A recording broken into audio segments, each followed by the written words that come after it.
Hello students, welcome to today's class. तो student, आज के इस वीडियो में हम डिस्कस करने वाले हैं क्लास 12th के एक्सेप्शन हैंडलिंग को। हालांकि इसको जो है मैंने काफ़ी हद तक फाइल हैंडलिंग वाले चैप्टर में कवर कर रखा है, लेकिन काफ़ी सारे बच्चों के कमेंट आ रहे थे कि सर आप एक्सेप्शन हैंडलिंग को करा दीजिए अलग से। तो इसीलिए यहाँ पे जो है एक्सेप्शन हैंडलिंग को मैं अलग से कवर करा रहा हूँ आप लोगों को, जिससे कि एक्सेप्शन हैंडलिंग के रिगार्डिंग जो भी डाउट्स हैं आपके सारे के सारे क्लियर हो जाएं। और बोर्ड एग्जाम में जो है आपको 1-2 नंबर के क्वेश्चन भी देखने को मिल सकते हैं एक्सेप्शन हैंडलिंग से। बेसिकली इस पे बेस जो क्वेश्चन आते हैं वो ज़्यादातर 1 या 2 नंबर में आते हैं। तो इसलिए वीडियो को जो है आप लोग ध्यान से देखिएगा, जिससे कि जो आप लोग को सारी चीज़ें क्लियर हो सकें कि एक्सेप्शंस क्या होते हैं, इन एक्सेप्शन को किस तरीके से पाइथन में हैंडल किया जाता है, और फिर जो आप इसका यूज फाइल हैंडलिंग में भी प्रॉपर तरीके से कर पाएंगे। और देखिए, एक्सेप्शन हैंडलिंग को जो है मैं 2 पार्ट में कवर करने वाला हूं, क्योंकि मैं नहीं चाहता हूं कि आप लोगों को चीज़ें जो है जल्दबाजी में एक्सप्लेन करूं। तो ये जो है पार्ट 1 है, और जल्दी ही जो है आपको पार्ट 2 भी देखने को मिल जाएगा। तो दोनों पार्ट को जो आप अच्छे से देख लीजिएगा, जिससे कि जो है आपके सारे के सारे डाउट जो है एक्सेप्शन हैंडलिंग के रिगार्डिंग क्लियर हो जाएं। तो चलिए ज़्यादा टाइम ना वेस्ट करते हुए आज की इस वीडियो को स्टार्ट कर लेते हैं और डिस्कस करते हैं एक्सेप्शन हैंडलिंग को। तो देखिए, एक्सेप्शन हैंडलिंग को डिस्कस करने से पहले सबसे पहले तो आपके दिमाग में एक चीज़ क्लियर होनी चाहिए कि एक्सेप्शन एक्चुअली में है क्या। ये एक्सेप्शन जो वर्ड हम यूज़ कर रहे हैं ये है क्या। तो एक्सेप्शन की अगर हम बात करें तो ये क्या है, कॉन्ट्राडिक्टरी और अनएक्सपेक्टेड सिचुएशन, या फिर आप बोल सकते हैं कोई भी अनएक्सपेक्टेड एरर जो कि प्रोग्राम एग्जीक्यूशन के टाइम में आपको देखने को मिलता है, उसको बोलते हैं हम एक्सेप्शन। अगर मैं सिंपल टर्म में कहूँ तो प्रोग्राम को एग्जीक्यूट करते टाइम, मतलब कि जब आप प्रोग्राम को चलाते हैं तो उस टाइम में जो भी आपको एरर देखने को मिलते हैं वो क्या है, एक तरीके का एक्सेप्शन है। बेसिकली जो एरर होता है वही क्या है, एक तरीके का एक्सेप्शन है। तो मुझे लग रहा है आप लोगों को इतनी चीज़ तो क्लियर हो रही होगी कि एक्सेप्शन क्या होता है। जैसे कि यहाँ पे कुछ एक्सेप्शन के मैंने एग्जांपल लिख रखे हैं। जैसे मान लीजिए जो आप किसी भी वैल्यू को पाइथन में 0 से डिवाइड करेंगे तो आपको एरर देखने को मिलेगा, डिवाइडेड बाय 0 एरर, और ये क्या हो जाएगा, एक तरीके का एक्सेप्शन हो जाएगा। इसी तरीके से मान लीजिए कोई आपका एरे है या फिर जो है लिस्ट है, और उस लिस्ट में कोई ऐसा एलिमेंट है जो कि आपका रेंज में नहीं है, उसको आप एक्सेस करने की कोशिश कर रहे हैं, तो वहाँ पे भी जो है आपको एरर देखने को मिलेगा कि जो एलिमेंट है वो क्या है, आउट ऑफ रेंज है। तो इस तरीके से ये भी क्या है, एक तरीके का एक्सेप्शन हो गया। इसके अलावा मान लीजिए कहीं पे किसी वेरिएबल का आपने इनवैलिड इनपुट दे दिया, मतलब कि डेटा टाइप आपने गलत दे दिया है, तो उस केस में भी जो है आपको एक्सेप्शन देखने को मिलेगा। या फिर जो है आप ऐसी फाइल को ओपन कर रहे हैं जो एग्जिस्ट ही नहीं करती है, तो उस केस में भी जो है आपको एरर देखने को मिलता है। बेसिकली हम कह रहे हैं यहाँ पे एक्सेप्शन देखने को मिलता है। इसके अलावा अगर हार्ड डिस्क क्रैश हो जाती है आपकी, जैसे कि मान लीजिए कोई ऐसा प्रोग्राम है जो कंटिन्यूस चले जा रहा है, तो उस केस में जो है आपकी हार्ड डिस्क क्रैश का एरर आपको देखने को मिलेगा। तो ये भी क्या है, एक तरीके का एक्सेप्शन है। तो एक्सेप्शन का मतलब दिमाग में इतना समझ लीजिए आप लोग कि जो भी आपको एरर देखने को मिलते हैं वो क्या है, एक तरीके का एक्सेप्शन है। अब अगर हम बात करें एक्सेप्शन को हैंडल करने की, तो देखिए जो भी एरर्स आते हैं, मतलब जो भी एक्सेप्शन जनरेट हो रहे हैं, उसको आप हैंडल कर सकते हैं। मतलब जो प्रोग्रामर है जो कोडिंग कर रहा है उसे क्या करना पड़ेगा, उस एक्सेप्शन को हैंडल करना पड़ेगा, क्योंकि हैंडल नहीं करेगा तो जो आउटपुट आप चाह रहे हैं वो प्रॉपर तरीके से नहीं मिलेगा। और इसको हैंडल करते कैसे हैं, इसको हैंडल करने के लिए आपको एडिशनल कोड ऐड करना पड़ता है। मतलब कि कुछ और लाइनें जो है आपको अपने कोड में ऐड करनी पड़ती हैं, जो क्या करती हैं, इस एक्सेप्शन को हैंडल करती हैं। जो एक्सेप्शन आपको आ रहा है उस एक्सेप्शन को हैंडल करने के लिए आपको अलग से कोड टाइप करना पड़ता है, और फिर जो है आपका एक्सेप्शन हैंडल हो जाता है। इसी को बोला जाता है एक्सेप्शन हैंडलिंग। तो मुझे लग रहा है आप लोग को समझ में आ रहा होगा कि एक्सेप्शन क्या होता है और एक्सेप्शन हैंडलिंग क्या होता है। और देखिए, जो एक्सेप्शन होते हैं इनके जनरेट होने के बहुत सारे रीज़न हो सकते हैं। हो सकता है आपके सिंटैक्स में कोई प्रॉब्लम हो, तो सिंटैक्स जो एरर्स होते हैं वो भी क्या होते हैं, एक तरीके के एक्सेप्शन ही होते हैं। तो यहाँ पे देखिए सिंटैक्स एरर को हम डिस्कस कर लेते हैं। सिंटैक्स एरर की अगर हम बात करें तो सिंटैक्स एरर कब होते हैं, जब आपने जो है प्रोग्रामिंग के पर्टिकुलर रूल जो है फॉलो नहीं करे हैं। मतलब कि हर प्रोग्रामिंग के अपने रूल्स होते हैं और उनको आपको फॉलो करना पड़ता है। अगर आप उनको फॉलो नहीं करेंगे और आप अलग तरीके से कोड को टाइप कर देंगे तो फिर आपको देखने को मिलेगा सिंटैक्स एरर। जैसे कि यहाँ पे मैंने एग्जाम्पल लिखा है। इस एग्जाम्पल की अगर हम बात करें तो यहाँ पे देखिए मैंने लिखा है मार्क इक्वल 40, मतलब कि जो मार्क के नाम से वेरिएबल है उसकी वैल्यू 40 है, और यहाँ पे मैंने बोल दिया है कि मार्क्स जो है ग्रेटर देन 33 हो तो क्या प्रिंट हो जाए, पास प्रिंट हो जाए। लेकिन यहाँ पे प्रिंट में देखिए ब्रैकेट लगी हुई नहीं है, तो इसका मतलब क्या हुआ, यहाँ पे जो है प्रोग्रामिंग रूल जो है फॉलो नहीं हो रहे हैं। मतलब कि पाइथन में जो है प्रिंट के साथ में आपकी पैरेंथेसिस लगती हैं और यहाँ पे हमने मिस कर दी है, तो इसका मतलब क्या है, सिंटैक्स में एरर है। और जैसे इस प्रोग्राम को आप एग्जीक्यूट करेंगे तो यहाँ पे जो है आपको सिंटैक्स एरर देखने को मिलेगा और लिख के आ जाएगा पैरेंथेसिस मिसिंग। मतलब कि आपको जो है प्रोग्रामिंग लैंग्वेज में जैसे रूल डिफाइन किए हुए हैं कोड को उसी के हिसाब से लिखना पड़ेगा। और देखिए बोर्ड एग्जाम में ऐसे क्वेश्चन भी आते हैं जिसमें कि आपको पूछ लिया जाता है कि यहाँ पे किस टाइप का एरर आएगा। हो सकता है आपको एग्जाम में इस तरीके से कोड दे दिया जाए और पूछा जाए इसका आउटपुट क्या आएगा। तो तो आउटपुट में आपको लिखना है सिंटैक्स एरर, या फिर जो है ऐसा भी हो सकता है इस क्वेश्चन को एमसीक्यू में रख दिया जाए और वहाँ पे जो है ऑप्शन में 4 अलग अलग एरर दे दिए जाएँ, जैसे कि सिंटैक्स एरर है, नेम एरर है, वैल्यू एरर है। तो आपको पता होना चाहिए कि कौन सा एरर है। अगर सिंटैक्स में मिस्टेक है तो इसका मतलब आपको देखने को मिलेगा सिंटैक्स एरर। तो ये चीज़ भी आपको पता होनी चाहिए कि कौन से टाइम पे कौन सा एरर जनरेट होगा। बच्चे क्या करते हैं, उन्होंने देखा कि यहाँ पे जो है पैरेंथेसिस मिसिंग है, तो वो सिंपली क्या कर देंगे कि भाई यहाँ पे एरर आएगा, लेकिन कौन सा एरर आएगा ये आपको पता होना चाहिए। अगर एरर का टाइप पता नहीं है तो हो सकता है आपका क्वेश्चन गलत हो जाए। मान लीजिए मल्टीपल चॉइस क्वेश्चन में पहला ऑप्शन ही एरर दे रखा हो, तो आप लोग जो है उसी को टिक करके आ जाए, आपको लगेगा कि यहाँ पे तो एरर है। लेकिन वहाँ पे ये भी हो सकता है थर्ड या फोर्थ ऑप्शन ऐसा दे रखा हो जहाँ पे लिखा हो सिंटैक्स एरर, तो इसका करेक्ट आंसर जो हो जाएगा वो हो जाएगा सिंटैक्स एरर।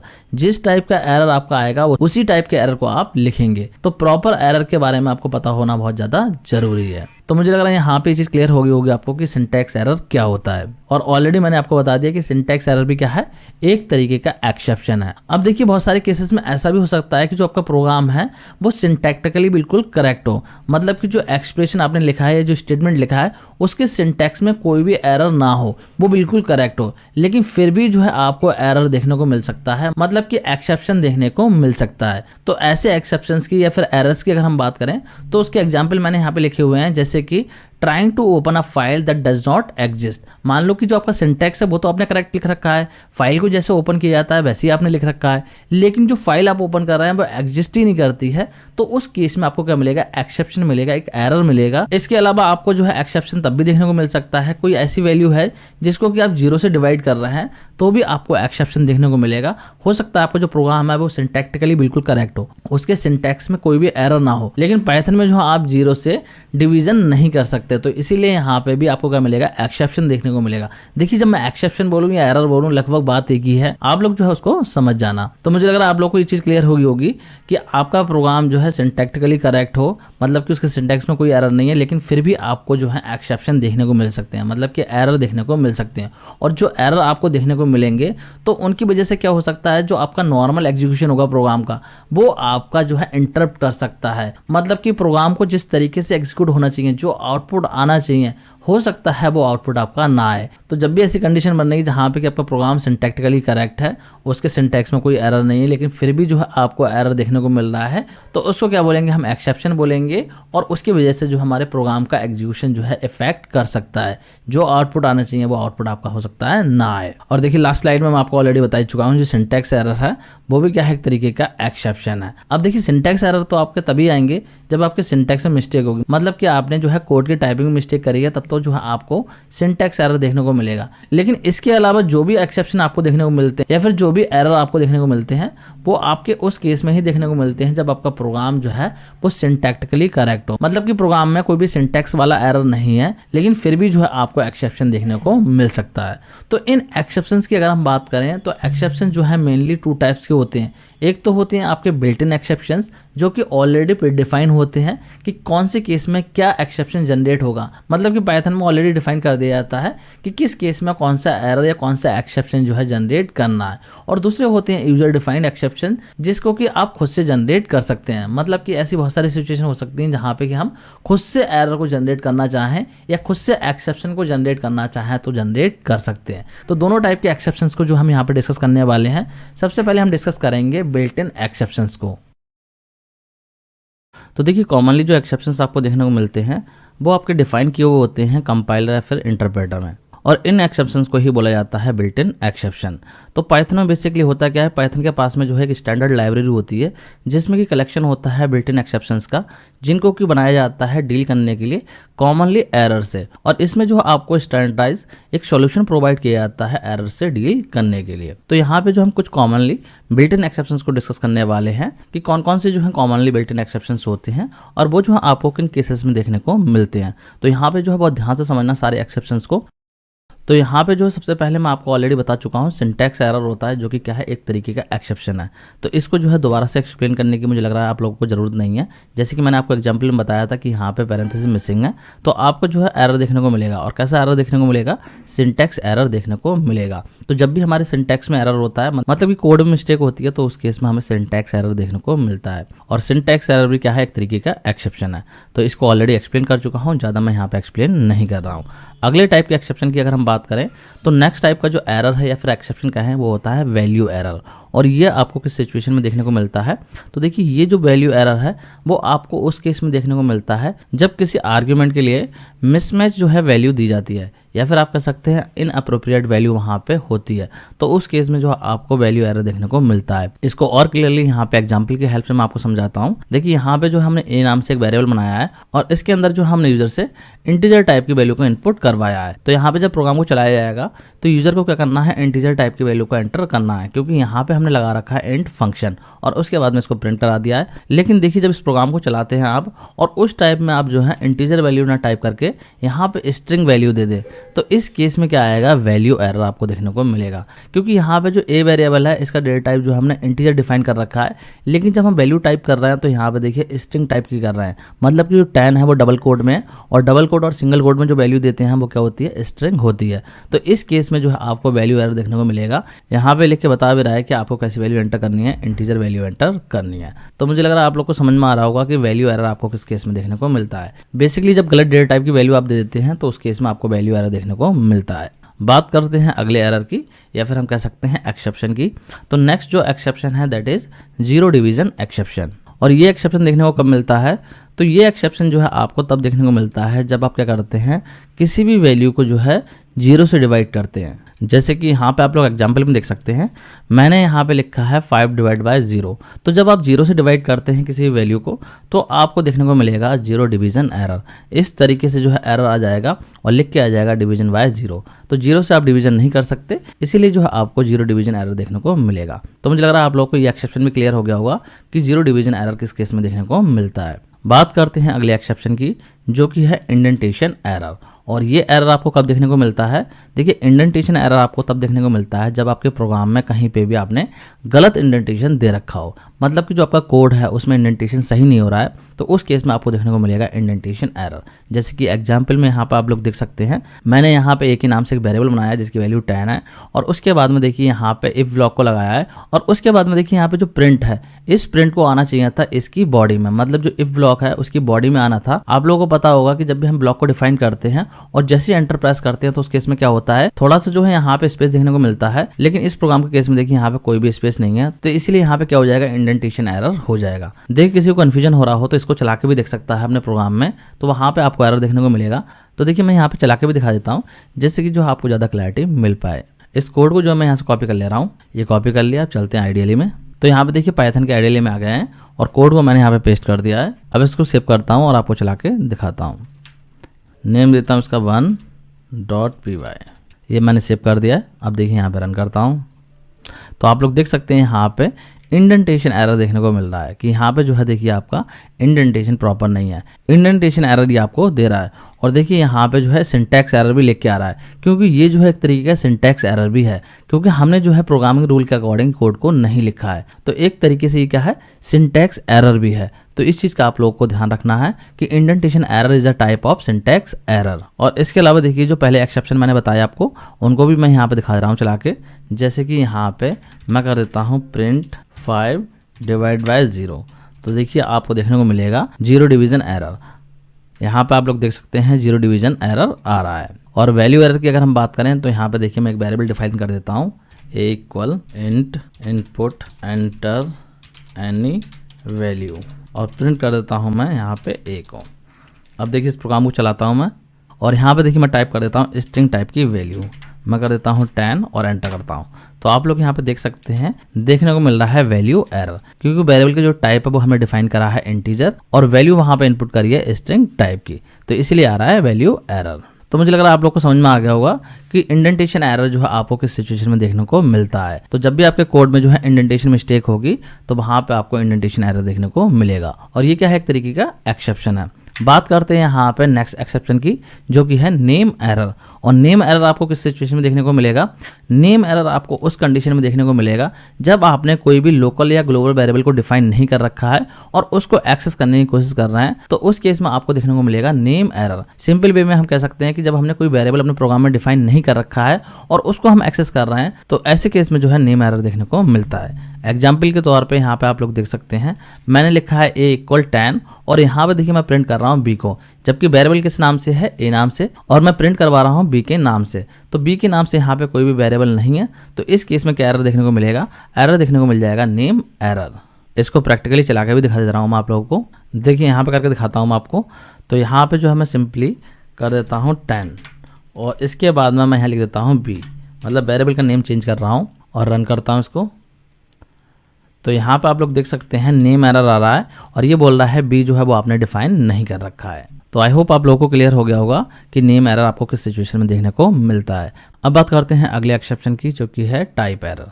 और टाइप एरर आपको देखने को कब मिलता है, ये आपको देखने को मिलता है उस केस में जब आप किसी ऑपरेटर को किसी इनकरेक्ट वैल्यू के साथ में लगा देते हैं, तो उस केस में आपको देखने को मिल जाता है टाइप एरर।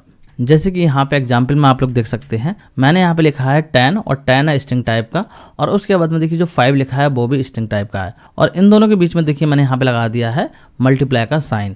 तो इस केस में आपको देखने को मिलेगा टाइप एरर, क्योंकि यहाँ पे स्ट्रिंग टाइप की वैल्यू पे आप मल्टीप्लिकेशन नहीं कर सकते। एक स्ट्रिंग वैल्यू होगी और दूसरी इंटीजर वैल्यू होगी, तो उस केस में जो है आपका ये ऑपरेटर वर्क करेगा, या फिर दोनों इंटीजर वैल्यू होंगे तब भी आपका वर्क करेगा, लेकिन दोनों स्ट्रिंग वैल्यू होंगी तो ये ऑपरेटर आपका वर्क नहीं करता है। तो इसीलिए इस केस में आपको देखने को मिल जाएगा टाइप एरर। और यहाँ पर देखिए आपको लिख के भी मिल जाएगा यू कांट मल्टीप्लाई सीक्वेंस, मतलब कि जो स्ट्रिंग टाइप की वैल्यूज होती हैं उनको आप मल्टीप्लाई नहीं कर सकते। देखिए इसको चला के भी दिखा दे रहा हूँ। तो देखिए यहाँ पे करते हैं, मैं लिखता हूँ यहाँ पे प्रिंट और लिख देता हूँ यहाँ पे स्ट्रिंग टाइप का मैं 10 इंटू कर देता हूँ और स्ट्रिंग टाइप में लिख देता हूँ मैं 5। इसको चला के दिखाता हूँ। तो यहाँ पे आप लोग देख सकते हैं लिख के आ रहा है टाइप एरर। इसके अलावा देखिए अगर हम ऐसा कर दें, यहाँ पे लगा दें प्लस का साइन और दूसरी कर दें इंटीजर टाइप की, तो इस केस में भी क्या मिलेगा, हमें एरर देखने को मिलेगा। देखिए मैं रन करता हूँ, तो यहाँ पे आप लोग देख सकते हैं इस केस में भी टाइप एरर आ रहा है, मतलब कि गलत वैल्यूज के साथ में अगर आप गलत ऑपरेटर को लगाएंगे तो उस केस में आपको टाइप एरर देखने को मिल जाएगा। अब बात करते हैं अगले एक्सेप्शन की, जो कि है इंडेक्स एरर। और ये आपको देखने को मिलता है उस केस में जब आप किसी सीक्वेंस के ऐसे इंडेक्स को एक्सेस करने की कोशिश करते हैं जो कि आउट ऑफ रेंज है, मतलब कि रेंज में नहीं है, तो उस केस में आपको देखने को मिलता है इंडेक्स एरर। एग्जाम्पल के तौर पर यहाँ पे आप लोग देख सकते हैं मैंने लिस्ट 1 के नाम से एक लिस्ट बना रखी है, और इसके बाद में देखिए यहाँ पे जब मैंने इसको प्रिंट करा है तो मैं एक्सेस कर रहा हूँ 6th इंडेक्स को, और यहाँ पे देखिए इस लिस्ट में जो है 6 इंडेक्स नहीं है, क्योंकि यहाँ पे देखिए 0 होगा, 1 2 3 4, तो यहाँ पे इस लिस्ट में जो है 4 इंडेक्स ही हैं, लेकिन मैं एक्सेस कर रहा हूँ 6 इंडेक्स को, तो इस केस में देखने को मिलेगा मुझे इंडेक्स एरर। जैसे ही मैं इस प्रोग्राम को रन करूंगा तो लिख के आ जाएगा इंडेक्स एरर। देखिए इसको चला के दिखाता हूँ मैं। तो यहाँ पे देखिए कोड लिख दिया है, इसको रन करके दिखाता हूँ मैं आपको।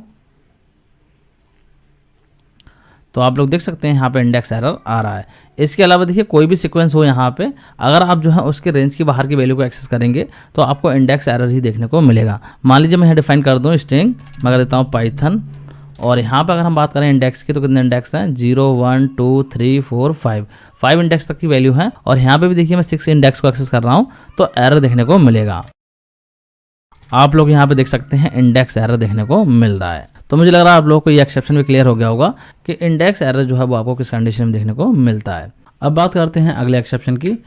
तो नेक्स्ट एक्सेप्शन है मॉड्यूल एरर, या फिर जो है इसको मॉड्यूल नॉट फाउंड एरर भी बोला जाता है। तो ये जो एक्सेप्शन है ये आपको कब देखने को मिलता है, जब पाइथन में जो है रिक्वेस्टेड मॉड्यूल की डेफिनेशन नहीं होती है, मतलब कि जो मॉड्यूल आप इंपोर्ट कर रहे हैं वो मॉड्यूल जो है पाइथन में अगर नहीं मिलता है तो उस केस में आपको मिल जाता है इंपोर्ट एरर, या फिर जो है मॉड्यूल नॉट फाउंड एरर। जैसे कि यहाँ पे एग्जांपल में आप लोग देख सकते हैं, अगर मैं यहाँ पे लिखता हूँ इंपोर्ट डेटा, तो डेटा के नाम से देखिए पाइथन में कोई प्री इंस्टॉल मॉड्यूल नहीं होता है, तो इस केस में क्या होगा, आपको जो है इंपोर्ट एरर देखने को मिलेगा, मतलब कि मॉड्यूल नॉट फाउंड एरर देखने को मिल जाएगा।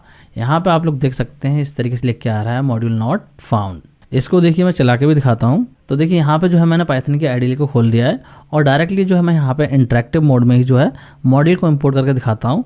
जैसे कि मॉड्यूल होता है नमपाई, तो अभी जो है मैंने अपने कंप्यूटर में नमपाई का इंस्टॉल नहीं कर रखा है, तो यहाँ पे देखिए जब मैं इंपोर्ट नमपाई लिखूंगा तो मुझे एरर देखने को मिलेगा। देखिए मैं एंटर करता हूँ, तो यहाँ पर आप लोग देख सकते हैं लिख के आ रहा है मॉड्यूल नॉट फाउंड एरर, मतलब कि ये जो मॉड्यूल है वो मेरे कंप्यूटर में इंस्टॉल किया हुआ नहीं है, तो यहाँ पे जो है पाइथन को ये मॉड्यूल नहीं मिला है, तो इसलिए जो है यहाँ पे एक्सेप्शन जनरेट कर रहा है मॉड्यूल नॉट फाउंड।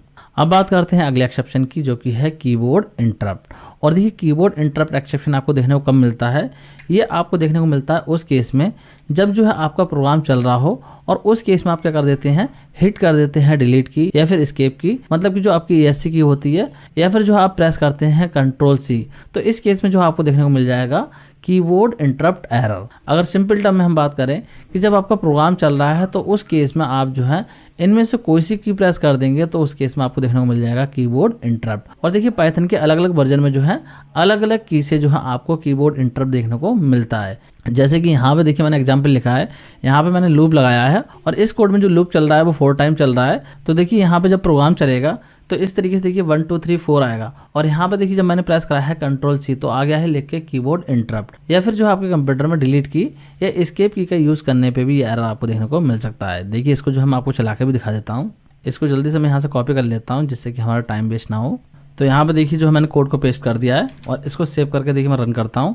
और जैसे ही मैं रन करूँगा तो वहाँ पे जो है मैं Ctrl+C प्रेस करूँगा तो आप लोग देखेंगे वहाँ पे जो है कीबोर्ड इंटरप्ट का जो एरर होगा वो आपको देखने को मिल जाएगा। देखिए जो मैं इसको रन करता हूँ तो देखिए जैसे ही मैंने जो है यहाँ पे Ctrl+C को प्रेस करा है तो कीबोर्ड इंटरप्ट का जो एरर है वो देखने को मिल रहा है। और यहाँ पे देखिए डिलीट की को जब मैं प्रेस कर रहा हूँ तो ये एरर मुझे देखने को नहीं मिल रहा है और ना ही जो है एस्केप की को प्रेस करने पे मिल रहा है। अगर मैं Ctrl+C को प्रेस करता हूँ तो जो है मुझे ये एरर देखने को मिल रहा है। तो ये डिपेंड करता है अलग अलग वर्जन्स में कि पाइथन का कौन सा वर्जन आप यूज़ कर रहे हैं। मेरे केस में जो है देखिए पाइथन का 3.11 वर्जन है। तो यहाँ पे जो है Ctrl+C को प्रेस करने पे कीबोर्ड इंटरप्ट का एरर देखने को मिल रहा है। बेसिकली जब आपका प्रोग्राम चल रहा होता है तो उस केस में अगर हम Ctrl+C डिलीट या फिर एस्केप की को प्रेस करते हैं तो हमें कीबोर्ड इंटरप्ट का एरर देखने को मिल जाता है। तो मुझे लग रहा है आप लोग को समझ में आ गया होगा कि कीबोर्ड इंटरप्ट एक्सेप्शन क्या होता है। अब बात करते हैं अगले एक्सेप्शन की।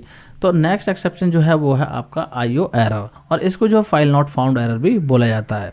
तो ये एक्सेप्शन आपको कब देखने को मिलता है, ये एक्सेप्शन आपको देखने को मिलता है उस केस में जब आप किसी फाइल को ओपन कर रहे हैं और वो फाइल जो है आपकी ओपन नहीं होती है। तो उस केस में आपको देखने को मिलता है IO एरर या फिर फाइल नॉट फाउंड एरर। मतलब कि आप किसी ऐसी फाइल को ओपन कर रहे हैं जो आपकी एग्जिस्ट ही नहीं करती है या बनी हुई पहले से नहीं है। तो उस केस में क्या होगा, आपको देखने को मिल जाएगा IO एरर या फिर फाइल नॉट फाउंड एरर। जैसे कि यहाँ पे एग्जाम्पल में आप लोग देख सकते हैं, मैंने यहाँ पे एक फाइल को रीड करा है, file2 के नाम से टेक्स्ट फाइल है। तो ये मेरी फाइल अगर बनी हुई होगी तो उस केस में मुझे एरर देखने को नहीं मिलेगा, लेकिन अगर बनी हुई नहीं है तो उस केस में एरर मिल जाएगा फाइल नॉट फाउंड एरर। और इसके अलावा अगर मान लीजिए हमारी फाइल बनी हुई है ऑलरेडी और उसको हम यहाँ पे रीड कर लेते हैं, उसके बाद में देखिए मैंने डेटा को प्रिंट भी करा दिया है, फिर मैं यहाँ पे कर देता हूँ क्लोज। और क्लोज करने के बाद अगर मैं रीड करता हूँ तो इस केस में भी जो हमें हो सकता है IO एरर देखने को मिले। तो ये चीज़ भी डिपेंड करती है पाइथन के वर्जन में, किसी वर्जन में आपको एरर देखने को मिल जाएगा, किसी में नहीं मिलेगा। लेकिन अगर आपकी फाइल बनी हुई पहले से नहीं होगी तो आपको जो है 100% फाइल नॉट फाउंड एरर देखने को मिलेगा।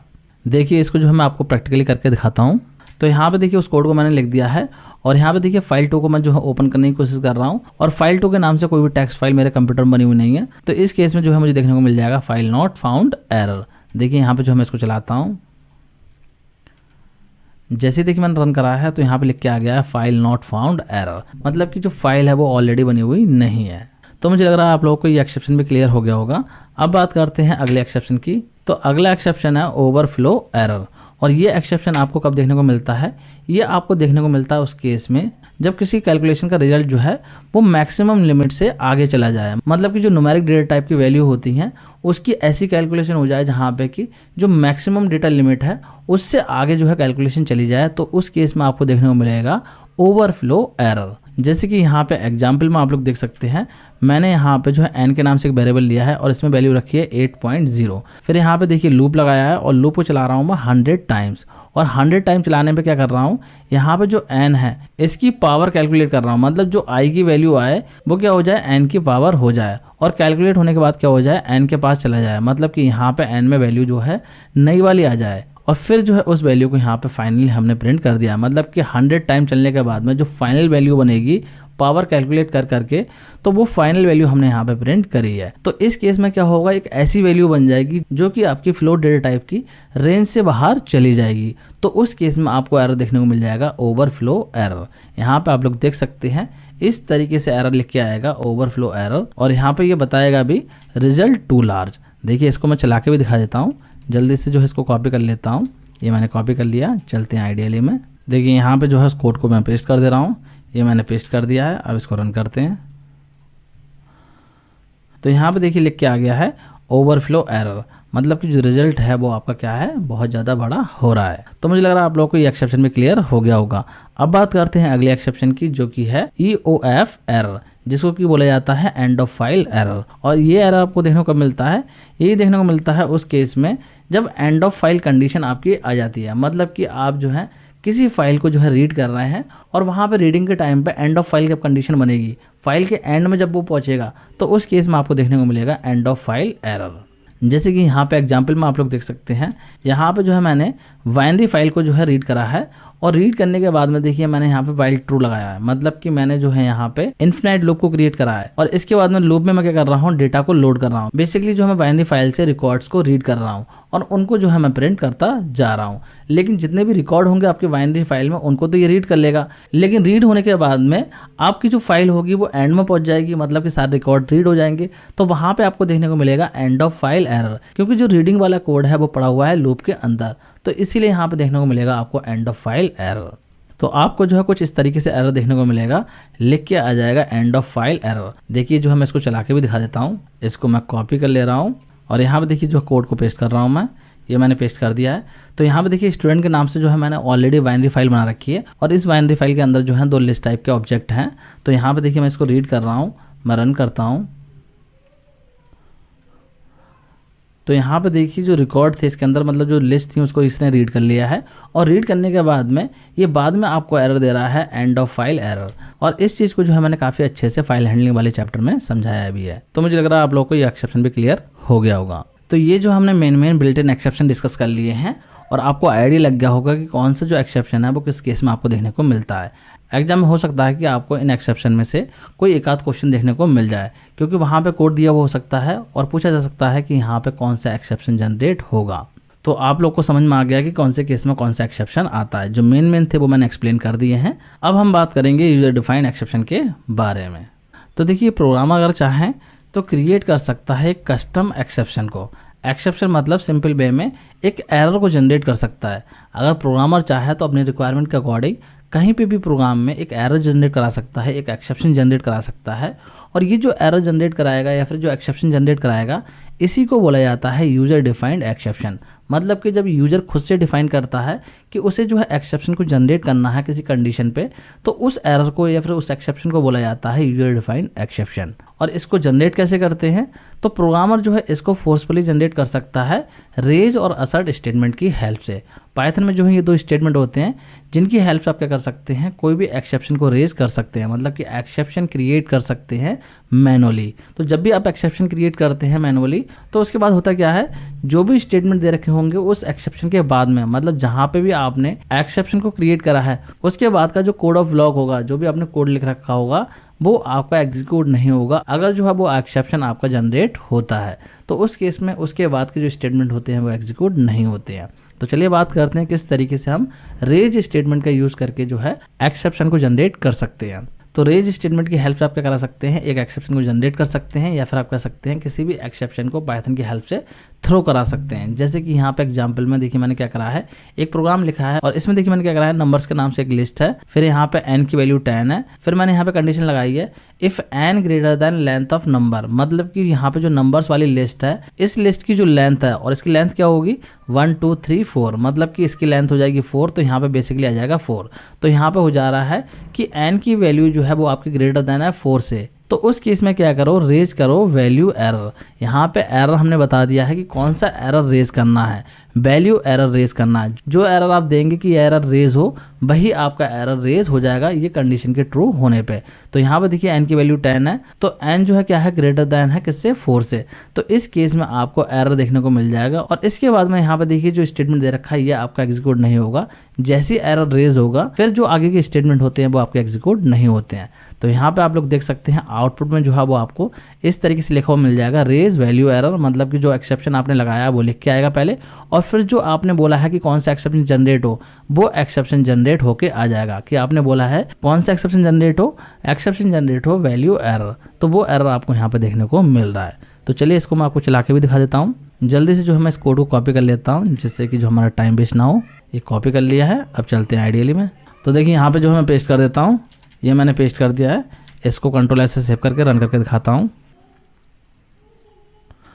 तो यहाँ पर आप लोग देख सकते हैं लिख के आ गया है रेज वैल्यू एरर, और उसके बाद में देखिए जो एरर है वो जनरेट होकर आ रहा है वैल्यू एरर। तो इस तरीके से आप क्या कर सकते हैं, रेज स्टेटमेंट का यूज करके एक्सेप्शन को जनरेट कर सकते हैं। अब बात करते हैं असर्ट स्टेटमेंट की, कि अगर आप चाहें तो पाइथन में असर्ट स्टेटमेंट का यूज करके भी क्या कर सकते हैं, एक्सेप्शन को जनरेट कर सकते हैं। तो जो असर्ट स्टेटमेंट होता है इसकी हेल्प से हम करते क्या है, किसी भी एक्सप्रेशन को टेस्ट करते हैं। मतलब जो प्रोग्राम में आपका कोड लिखा हुआ है वहां पे हम किसी भी एक्सप्रेशन को टेस्ट कर सकते हैं, और टेस्ट होने के बाद में जो रिजल्ट आता है अगर वो आपका फॉल्स आता है तो उस केस में क्या करेगा, ये स्टेटमेंट आपको एक्सेप्शन रेज करके देगा, मतलब कि एक्सेप्शन को जनरेट करके देगा। और इस स्टेटमेंट का जो यूज होता है जनरली वो कहाँ पे होता है, फंक्शन की स्टार्टिंग में होता है, या फिर जो फंक्शन कॉल के बाद में होता है वैलिड इनपुट को चेक करने के लिए। तो चलिए यहाँ पे एग्जांपल समझते हैं कि इसको किस तरीके से यूज़ कर सकते हैं। तो यहाँ पे आप लोग देख सकते हैं मैंने क्या करा है, एक फंक्शन को डिफाइन करा है जिसका नाम मैंने रखा है नेगेटिव चेक, और इसके अंदर एक पैरामीटर डाल दिया है, मतलब कि एक नंबर के नाम से आर्ग्यूमेंट यहाँ पे पास कर दिया है। फिर यहाँ पे देखिए फंक्शन को कॉल किया गया है। पहली बार जब फंक्शन को कॉल किया गया है तो 100 पास किया गया है, और आप लोगों को पता होना चाहिए कि जो वैल्यू हम पास करते हैं वो कहाँ चली जाती है, यहाँ पे जो वेरिएबल होता है उसके पास हो जाती है। तो 100 आ जाएगा किसके पास में, नंबर वाली वैल्यू के पास में आ जाएगा। और फिर यहाँ पे देखिए लिखा है असर्ट, और असर्ट लिखने के बाद में बोला है कि जो नंबर है अगर वो आपका ग्रेटर देन है या फिर इक्वल है किसके, 0 के, तो उस केस में क्या करो, उस नंबर को जो है उस नंबर से ही मल्टीप्लाई करके प्रिंट कर दो। लेकिन अगर ये कंडीशन फॉल्स होती है तो उस केस में क्या करो, यहाँ पे लिख के दो ऊप्स नेगेटिव नंबर, मतलब कि ये एक्सेप्शन जनरेट करो। ये एक्सेप्शन बेसिकली हमने यहाँ पे डिफाइन करा है, कस्टम एक्सेप्शन हमने यहाँ पे लिखा है, मतलब जो भी चीज़ आप यहाँ पे टाइप करोगे वही जो है आपको एक्सेप्शन में देखने को मिलेगी, उसी के नाम से क्या होगा, एक्सेप्शन जनरेट हो जाएगा। जो असर्ट लिख रखा है हमने तो ये बताएगा कि आपका जो एक्सेप्शन जनरेट हो रहा है वो आपका ये जनरेट होगा। तो जैसी कंडीशन फॉल्स होगी तो आपको ये वाला एक्सेप्शन देखने को मिलेगा। तो यहाँ पे देखिए नेक्स्ट टाइम जब फंक्शन को कॉल करा है तो इस बार में जो वैल्यू पास करी है वो करी है -350, जो कि नेगेटिव वैल्यू है। और नेगेटिव वैल्यू जैसी आएगी तो यहाँ पे क्या हो जाएगी, कंडीशन फॉल्स हो जाएगी, क्योंकि जो नंबर है वो ना ही तो ग्रेटर है और ना ही इक्वल है 0 के। तो जैसी कंडीशन फॉल्स होगी तो क्या होगा, यहाँ पे जो है आपको एक्सेप्शन देखने को मिलेगा। कौन सा देखने को मिलेगा, ऊप्स नेगेटिव नंबर। यहाँ पे आप लोग देख सकते हैं पहले तो मल्टीप्लिकेशन हो गई, और उसके बाद में यहाँ पे अगर आप लोग देखेंगे तो लिख के आ रहा है असर्शन एरर, और एरर में लिख के आ रहा है ऊप्स नेगेटिव नंबर। मतलब जो चीज़ हमने यहाँ पे लिखी है वही जो हमें यहाँ पे एरर में देखने को मिल रही है, और जो डेफिनेशन दी है उसके लिए भी यहाँ पे लाइन लिख के आ रही है। तो बेसिकली जो एरर जनरेट होकर आ रहा है वो आपका ये आ रहा है। तो इस तरीके से आप क्या कर सकते हैं, असर्ट स्टेटमेंट का यूज करके एक्सेप्शन जनरेट करा सकते हैं, और कोई भी एक्सेप्शन आप जनरेट करा सकते हैं जो भी आप चाहें। मतलब जो भी लाइन आप यहाँ पे लिख देंगे वही जो है क्या होगी, एरर की फॉर्म में आपको देखने को मिल जाएगी। तो चलिए जल्दी से मैं आपको इसको चला के भी दिखा देता हूँ। तो यहाँ पे जो है इस कोड को मैं कॉपी कर लेता हूँ, ये मैंने कॉपी कर लिया। अब चलते हैं आइडियली में। तो देखिए यहाँ पे जो है मैंने कोड को पेस्ट कर दिया है। अब जो है इसको सेव करके मैं आपको रन करके दिखाता हूँ। ये मैंने Ctrl+S से सेव कर दिया, अब रन करता हूँ। तो यहाँ पे आप लोग देख सकते हैं पहले तो यहाँ पे मल्टीप्लिकेशन हो गई है, और उसके बाद में जब सेकंड टाइम में जो है वैल्यू गई है नेगेटिव, तो उस केस में आपको यहाँ पे देखने को मिल रहा है नेगेटिव एरर। और यहाँ पे बता भी रहा है कि ये कैसा एरर है, असर्शन एरर है, मतलब कि आपने असर्ट स्टेटमेंट का यूज़ करके इस एरर को जनरेट करा है। इसके अलावा देखिए मैं यहाँ पे कुछ और लिख देता हूँ, द नंबर इज़ नेगेटिव, ये मैंने लिख दिया। अब देखिए रन करता हूँ तो ये एरर आपको देखने को मिलेगा। यहाँ पे आप लोग देख सकते हैं लिख के आ रहा है द नंबर इज़ नेगेटिव। तो जो भी वहाँ पे आप लिख देंगे वही जो है आपको एरर की फॉर्म में देखने को मिलेगा। तो मुझे लग रहा है आप लोग को समझ में आ गया होगा कि असर्ट स्टेटमेंट का यूज़ करके आप किस तरीके से एरर को जनरेट कर सकते हैं। अब हम डिस्कस करेंगे कि जो एक्सेप्शंस होते हैं इनको हैंडल हम किस तरीके से कर सकते हैं। देखिए हमने देखा कि बिल्ट इन एक्सेप्शन भी होते हैं, और अगर हम चाहें तो खुद से भी एरर जनरेट कर सकते हैं, मतलब कि जो एक्सेप्शन है उसको खुद से भी जनरेट करा सकते हैं। लेकिन इनको हैंडल करने की अगर हम बात करें कि अगर ये जनरेट होते हैं, आ जाते हैं एक्सेप्शन, तो उनको हम हैंडल किस तरीके से करेंगे। बहुत बार देखिए प्रोग्राम में हमारे कोई मिस्टेक नहीं होती है, सिंटैक्टिकली प्रोग्राम जो है बिल्कुल करेक्ट होता है, और फिर भी जो हमें एक्सेप्शन देखने को मिलता है, तो उस एक्सेप्शन को किस तरीके से हम हैंडल कर सकते हैं, तो वो चीज़ हम यहाँ पर डिस्कस करेंगे। तो स्टूडेंट इसको डिस्कस करेंगे हम नेक्स्ट वीडियो में। आज की इस वीडियो को यहीं पे एंड करते हैं, क्योंकि मैं नहीं चाहता हूँ कि वीडियो बहुत ज़्यादा लंबी हो जाए और आप लोग जो है बोर हो जाएं। तो यहाँ पे एक्सेप्शन हैंडलिंग को प्रॉपर तरीके से हम डिस्कस करेंगे अगली वीडियो में, और देखेंगे कि किस तरीके से जो एक्सेप्शंस आते हैं उनको हम हैंडल कर सकते हैं। डिफरेंट टाइप के एक्सेप्शन टेक्निक्स को हम यहाँ पर डिस्कस करेंगे। तो स्टूडेंट आज की इस वीडियो में इतना ही। Thanks for watching.